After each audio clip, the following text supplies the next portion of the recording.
Hello bachcho, let's read this question. The question says which of the following assumptions of kinetic theory if hold good then the pressure versus volume graph of experimental data, real gas and that was theoretically calculated from Boyle's law ideal gas should coincide. Option first है there is no force of attraction between the molecules of a gas. Option 2 है हमारे पास volume of the molecules of a gas is negligibly small in comparison to the space occupied by the gas.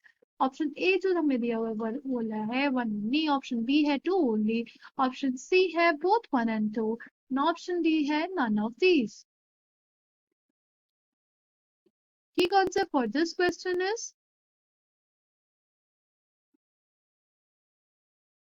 behavior of real gases.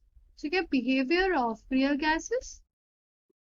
जब basically scientist ने और study की ideal gas के अलावा तो उन्होंने ये देखा कि जो हमारा P वर्सेस V ग्राफ आया था फॉर आइडियल गैस वो तो हमारा एक रेक्टेंगुलर हाइपरबोला था, बट जो एक्चुअली गैसेस हमारे पास एग्जिस्ट करती यानी हमारी रियल गैसेस उनके लिए जो कर्व था वो थोड़ा सा डिफरेंट आया था हमारे आइडियल गैसेस से. ठीक है, तो बेसिकली साइंटिस्ट ये एक्चुअल जो डिफरेंस आया है वो क्यों आया है, they were very curious to know about it.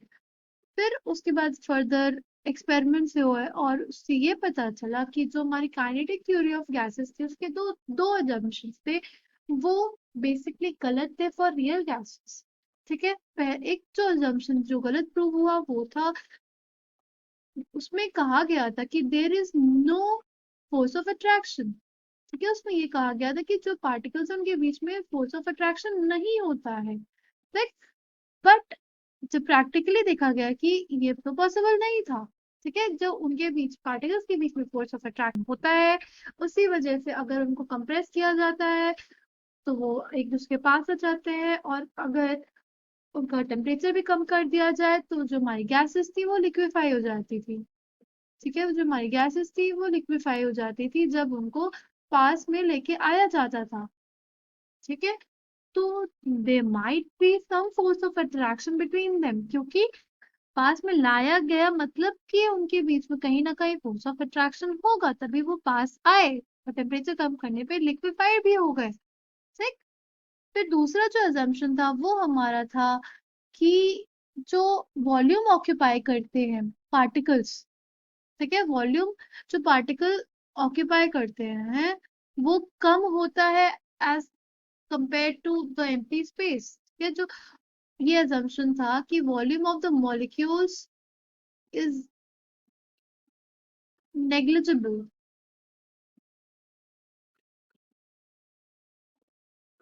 in comparison to the space.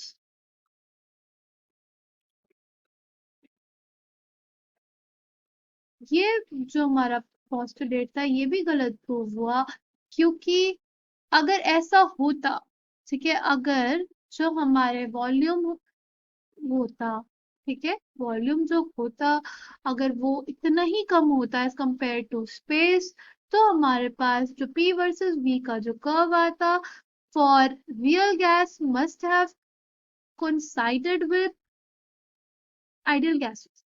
ठीक है, जो हमारे पास P वर्सेस V का ग्राफ आता वो कंसाइड कर जाता अगर हमारे पास जो वॉल्यूम ऑफ मॉलिक्यूल्स है वो नेग्लिजिबल होता as compare to the space. ठीक है, पर ऐसा होता नहीं है इस वजह से हमारे पास जो रियल गैसेस है उनके लिए एक अलग से कर्व आता है when we compare it to हमारे आइडियल गैसेस. ठीक है, now coming back to the question says हमारे क्वेश्चन में क्या बोला है कि कौन सा ऐसा एग्जाम्पशन है जो अगर सही होता तो हमारे पास प्रेशर वॉल्यूम ग्राफ जो आ रहा था रियल गैस के लिए और जो आ रहा था आइडियल गैस के लिए वो कंसाइड कर जाता. तो correct answer for this question will be option B.